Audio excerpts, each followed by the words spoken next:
Iran Israel की लड़ाई ने दुबई को बर्बाद कर दिया। Middle east crisis. दोस्तों, यह बात तो माननी पड़ेगी कि अमेरिका और ईरान की वजह से दुबई पूरी तरह से बर्बाद होने की हालत में आ चुका है। वहां के करोड़पति लोग दुबई छोड़ने को मजबूर हो गए हैं। हमारे लाखों भारतीय वहां जो काम कर रहे हैं वह भी अब टेंशन और सदमे में हैं कि आने वाला हमारा भविष्य कैसा होगा। दोस्तों, आज हम इस वीडियो में जानेंगे कि क्या ईरान और इजरायल की लड़ाई ने दुबई को सच में बर्बाद कर दिया है। क्या सच में अब दुबई जाना लोग पसंद नहीं कर रहे? वहां से करोड़पति लोग क्यों भाग रहे हैं? वहां की प्रॉपर्टीज और रियल एस्टेट के दाम क्यों गिर रहे हैं? आज हम जानेंगे इसके पीछे की असली वजह। एक समय था जब पूरी दुनिया के लिए दुबई सपनों का शहर हुआ करता था। एक ऐसा शहर जहां रेत के टीलों को हटाकर दुनिया की सबसे ऊंची इमारतें खड़ी कर दी गईं। दुनिया का हर इंसान, चाहे वह कोई बड़ा बिजनेसमैन हो, कोई हॉलीवुड या बॉलीवुड का स्टार हो, या फिर अपने सपनों को पूरा करने गया कोई आम इंसान, हर किसी की पहली पसंद दुबई हुआ करता था। लेकिन आज इस चमकते हुए शहर पर एक बहुत बड़ा काला साया मंडरा रहा है, और यह साया किसी और का नहीं बल्कि मिडिल ईस्ट क्राइसिस का है। ईरान और इजरायल के बीच चल रहे भयानक तनाव ने पूरे मिडिल ईस्ट को एक बारूद के ढेर पर लाकर खड़ा कर दिया है, और इस बारूद की सबसे ज्यादा तपिश अगर कोई महसूस कर रहा है तो वह है दुबई। मिडिल ईस्ट क्राइसिस का दुबई पर सीधा असर। अब आप सोच रहे होंगे कि लड़ाई तो ईरान और इजरायल के बीच चल रही है, तो इसमें दुबई का क्या नुकसान है? दोस्तों, दुनिया का कोई भी देश जब तरक्की करता है तो उसके पीछे सबसे बड़ी वजह होती है वहां की शांति और सुरक्षा।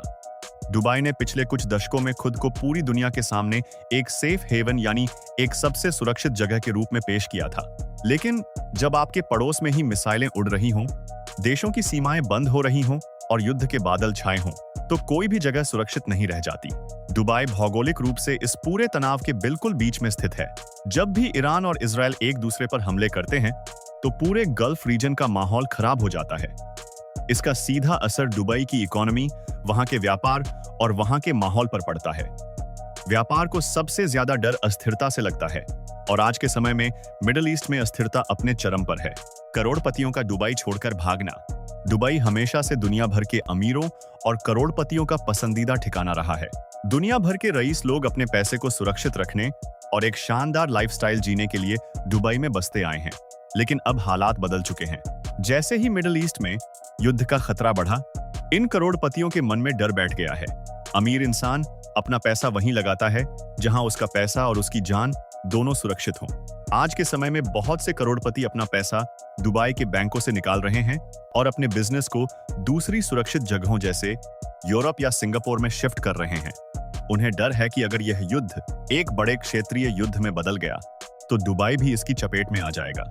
यह कैपिटल फ्लाइट यानी पैसे का बाहर जाना दुबई की अर्थव्यवस्था के लिए एक बहुत बड़ा झटका है, जिसे सहन करना किसी भी देश के लिए आसान नहीं होता।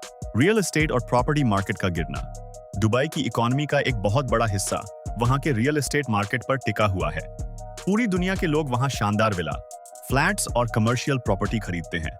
लेकिन ईरान और इजरायल की लड़ाई की वजह से इस मार्केट में बहुत बड़ी गिरावट देखने को मिल रही है। जो लोग पहले दुबई में प्रॉपर्टी खरीदने के लिए लाइन में लगे रहते थे, आज वे अपना पैसा लगाने से पीछे हट रहे हैं। जिन इन्वेस्टर्स ने पहले से ही वहां करोड़ों रुपए लगाए हुए थे, वे अब कम दाम में अपनी प्रॉपर्टी बेचकर बाहर निकलना चाहते हैं। नए प्रोजेक्ट्स का काम धीमा पड़ गया है और प्रॉपर्टी के दाम तेजी से नीचे आ रहे हैं। किसी भी इन्वेस्टर को यह साफ नजर आ रहा है कि युद्ध के माहौल में प्रॉपर्टी के दाम और ज्यादा गिरेंगे। इस वजह से दुबई का जो रियल एस्टेट मार्केट कभी आसमान छूता था, वह आज जमीन पर आने को मजबूर हो गया है। दुबई में भारतीयों का डर और भविष्य की चिंता। अब बात करते हैं उस पहलू की जिसका सीधा असर हम पर और हमारे देश पर पड़ता है। दोस्तों, दुबई की तरक्की में अगर किसी का सबसे बड़ा हाथ है तो वह है हमारे भारतीय। आज के समय में लाखों भारतीय दुबई और पूरे यूएई में रहते हैं। इनमें बड़े बड़े बिजनेसमैन से लेकर ऑफिस में काम करने वाले लोग, इंजीनियर्स, डॉक्टर्स और हमारे वो लाखों मजदूर भाई शामिल हैं जो दिन रात मेहनत करके दुबई की गगनचुंबी इमारतें बनाते हैं। जब से मिडिल ईस्ट क्राइसिस गहराया है, इन भारतीयों की नींद उड़ गई है। भारत के कई राज्यों जैसे केरला, उत्तर प्रदेश, बिहार, पंजाब और राजस्थान से लाखों लोग अपने परिवार को एक अच्छी जिंदगी देने के लिए दुबई जाते हैं। वे वहां से जो पैसा कमाकर भारत भेजते हैं, उससे न सिर्फ उनके परिवारों का गुजारा चलता है, बल्कि भारत की अर्थव्यवस्था को भी बहुत बड़ा फायदा होता है। लेकिन आज वहां काम कर रहे भारतीयों के चेहरों पर एक अजीब सी मायूसी और डर है। उन्हें इस बात की चिंता सता रही है कि अगर युद्ध और भड़का तो क्या उनकी नौकरियां सुरक्षित रहेंगी? क्या उन्हें अपना सब कुछ छोड़कर रातों रात भारत वापस लौटना पड़ेगा? भारत में बैठे उनके परिवार वाले भी हर रोज टीवी और मोबाइल पर ईरान और इजरायल की खबरें देखकर खौफ में रहते हैं। माता पिता अपने बच्चों को वापस बुलाने की सोच रहे हैं। कई कंपनियों ने नए लोगों को नौकरी पर रखना बंद कर दिया है और कुछ जगहों पर तो छंटनी भी शुरू हो गई है। भारतीय समुदाय जो दुबई को अपना दूसरा घर मानता था, आज एक अनजान डर के साए में जीने को मजबूर है। उन्हें समझ नहीं आ रहा है कि उनका आने वाला कल कैसा होगा। टूरिज्म और एविएशन सेक्टर को भारी नुकसान। दुबई की अर्थव्यवस्था का दूसरा सबसे बड़ा पिलर है वहां का टूरिज्म यानी पर्यटन। हर साल दुनिया भर से करोड़ों टूरिस्ट दुबई घूमने, शॉपिंग करने और वहां की लाइफस्टाइल का मजा लेने आते हैं। लेकिन लड़ाई के इस माहौल ने टूरिज्म सेक्टर की कमर तोड़कर रख दी है। जब मिसाइलें उड़ती हैं और युद्ध की खबरें आती हैं, तो सबसे पहले लोग अपनी छुट्टियां कैंसिल करते हैं। इसके साथ ही एविएशन सेक्टर यानी उड़ान और एयरलाइंस को भी बहुत भारी नुकसान हो रहा है। ईरान और इजरायल के बीच तनाव के कारण कई बार देशों को अपना एयर स्पेस बंद करना पड़ता है।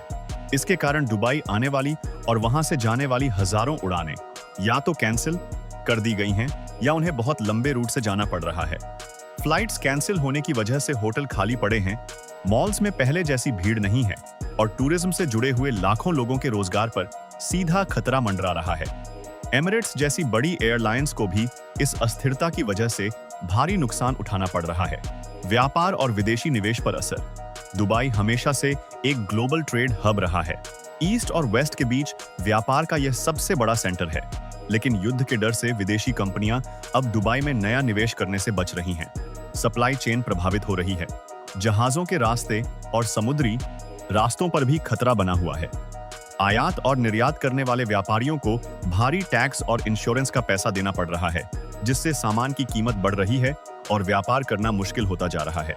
अगर कोई विदेशी कंपनी मिडिल ईस्ट में अपना हेडक्वार्टर बनाना चाहती थी, तो वह अब अपनी योजना को या तो टाल रही है या फिर किसी दूसरे देश की तरफ देख रही है। क्या होगा दुबई का आने वाला कल? दोस्तों, इन सभी बातों को देखकर यह तो साफ है कि ईरान और इजरायल के बीच चल रही इस लड़ाई ने दुबई को बहुत गहरे जख्म दिए हैं। जो शहर कभी अपनी तरक्की और चकाचौंध के लिए जाना जाता था, आज वह अपने अस्तित्व को बचाने की लड़ाई लड़ रहा है। करोड़पतियों का जाना, रियल एस्टेट का गिरना, भारतीयों और अन्य प्रवासियों का डरना और टूरिज्म का खत्म होना, यह सब संकेत हैं कि अगर यह युद्ध जल्दी नहीं रुका तो दुबई को एक ऐसा नुकसान होगा जिसकी भरपाई करने में कई साल या शायद कई दशक लग जाएंगे। हालांकि दुबई की सरकार और वहां के शासक बहुत समझदार हैं। वे पूरी कोशिश कर रहे हैं कि अपने देश को इस युद्ध के सीधे असर से बचाकर रखें और दुनिया का भरोसा टूटने न दें। लेकिन जब पड़ोस के घर में आग लगी हो, तो आपके घर तक उसकी आंच आना तय है। अब देखना यह होगा कि क्या दुनिया के बड़े देश और इंटरनेशनल कम्युनिटी मिलकर मिडिल ईस्ट के इस संकट को सुलझा पाएंगे? क्या दुबई फिर से अपनी वही पुरानी चमक वापस पा सकेगा, या फिर हमें दुबई के पतन की एक नई कहानी देखने को मिलेगी? वहां काम कर रहे हमारे लाखों भारतीयों के लिए हम यही दुआ कर सकते हैं कि हालात जल्दी सामान्य हों और वे बिना किसी डर के अपना जीवन बिता सकें। दोस्तों, आपको क्या लगता है? क्या दुबई इस संकट से बाहर निकल पाएगा या यह लड़ाई उसे पूरी तरह से बर्बाद कर देगी? अपने विचार नीचे कमेंट सेक्शन में जरूर बताएं।